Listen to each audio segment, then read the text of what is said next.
Hey guys, this is the capacitance lab that is in your AC Principles lab booklet, so page 7, capacitance, capacitive reactance.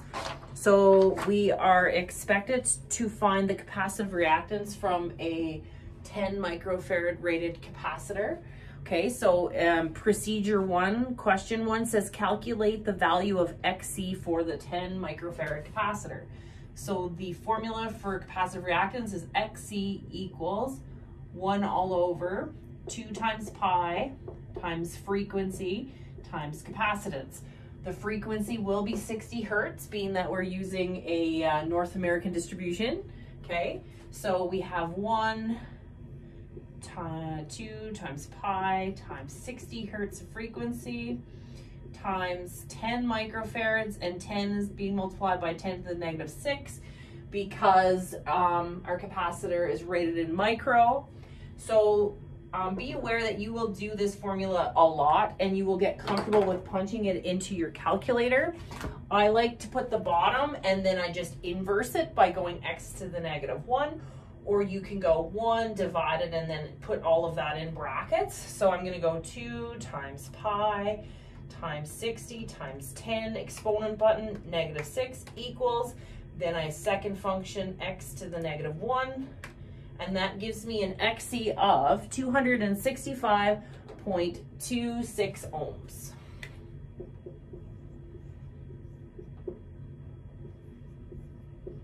Okay, so that is the capacitive reactance, the variable of impedance that will oppose the flow of current. So procedure 1, question 2, it says if only XC value is used to determine the current in the circuit, what value of current would you expect if the capacitor is connected across a 120 volt 60 hertz supply? So they are saying, and in this particular lab, we're not connecting the capacitor to anything, okay? So it's just a capacitor all alone, so it's considered a pure capacitor. When I say a capacitor is pure, it means it has no value of resistance in it, no inductive reactance in it, okay? Purely capacitive. So that means that we could replace, so in AC, I equals E over Z. And in this case, being that it's a pure capacitor, I'm able to replace the Z with XC to find the current expected in the draw of this capacitor. So 120 volts divided by the capacitive reactance that we just calculated, 265.26 ohms, and that gives us an expected current of 0.45 amps. So similar to the inductance lab, we will then hook up a kilowatt meter to the capacitor, and then we're expected to fill out the chart that's on page 9. Okay, so I have that information for us. So you can certainly follow along in your book. So using your kilowatt meter, this is the readings we get. So volts, amps, watts,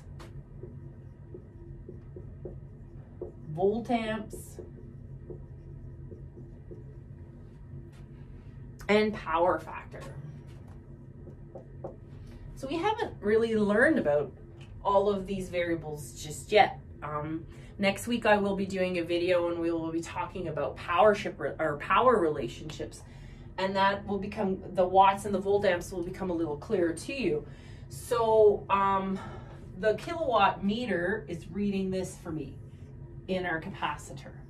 So it was reading 118.1 volts. The amps were 0.42. Okay. The amount of watts that are generated or dissipated from a capacitor is 0. The volt amps would be 51.2. And then the power factor would be 0. Okay. So watts is a variable of power that's considered to be true power. Okay. So it is, watts are generated from in-phase loads. So to have watts available means we would have a load that has a variable of resistance in it. So because a capacitor is reading 0 watts on our kilowatt meter, it's an indicator that a capacitor does not dissipate any true power, okay? It has a VA, which is your apparent power, of 51.2 volt amps, which is indicating to me that all power that's being generated from a capacitor is quadrature power, okay? That'll become a little more meaningful when we do get into that module next week, okay? So it says you should have noticed that there's a value of 0 for watts on the capacitor. The power factor is also 0, and this means that the volt amps must be at a 90-degree angle. This also means that all of the power in the capacitor is reactive, okay? Which it would be. So if I wanted to draw an impedance triangle for this capacitor, it would simply be a straight line. That is my triangle. There is no resistance component, so there's no in-phase component. Basically, all I have is a straight line. So that would be my XC. 0.65.26. And if I wanted to create a power triangle, that would simply be a straight line as well, and it would be Q power. Quadrature power, which would be 51.2 VARs, and then your VARs would equal your VA. Okay, so again, a little more information than what you are ready for, but it is the lab that corresponds with this particular module. So it says, with the capacitor circuit hooked up and the power on, close the switch and then open it. Observe analog meters when the switch is open.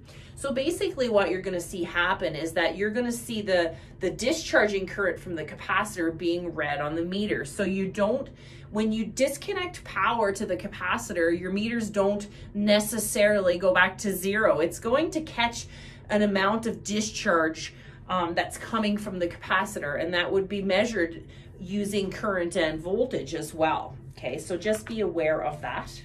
And we will look at that the next day that we're in lab, okay?